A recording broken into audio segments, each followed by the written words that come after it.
Many Christians say that we shouldn't take God's words literally.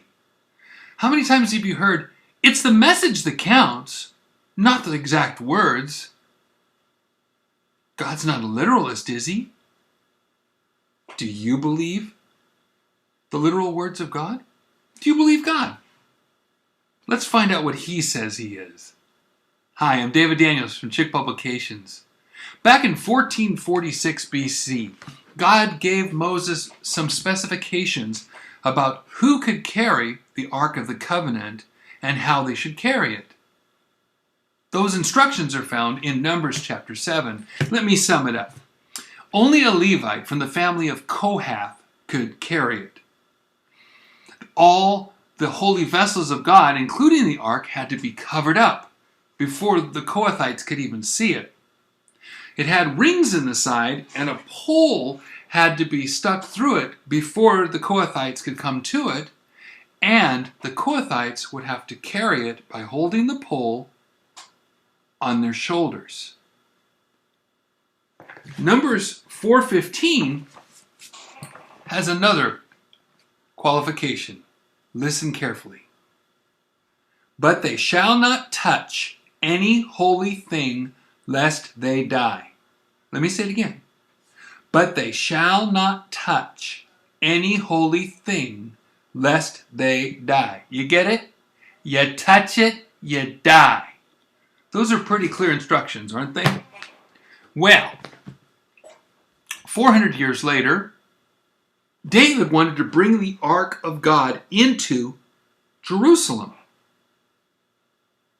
And I could list it to you from 2 Samuel 6 and 1 Chronicles 13. You can look it up yourself, but let me sum it up. They didn't carry the ark by the poles. No, they set it on an ox cart. And two brothers, Ahio and Uzzah, drove the cart. Guess what happened? The oxen stumbled. The ark shook. Uzzah went up, grabbed the ark to steady it, and zap! Dead Uzzah. Uzzah's good motives didn't matter. He disobeyed the literal words of God. A few months later, David tried again. This time, he followed to the letter every command that the Lord had given. In fact, all the Levites suddenly became literalists. And you know what? It went beautifully. It was awesome. And maybe that's why David danced before the Lord with all his might. So good motives didn't matter. The best of intentions didn't matter. What mattered was obeying the literal words of God.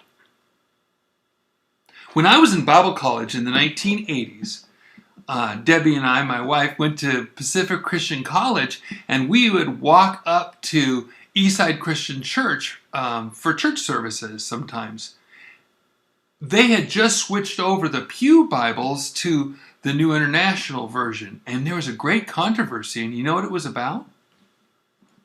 They didn't like that the words Holy Bible were on the NIV, because everyone knew this wasn't the literal words of God. But you know what happened? Over time, everyone gradually adjusted, gradually forgot, and gradually let the NIV take over their lives, and their faith started to change. But let me ask you, here's a family tree Bible I had for a while, or family Bible, it's an NIV. And then here's my mule choking King James family Bible right here. If Jesus were to appear before you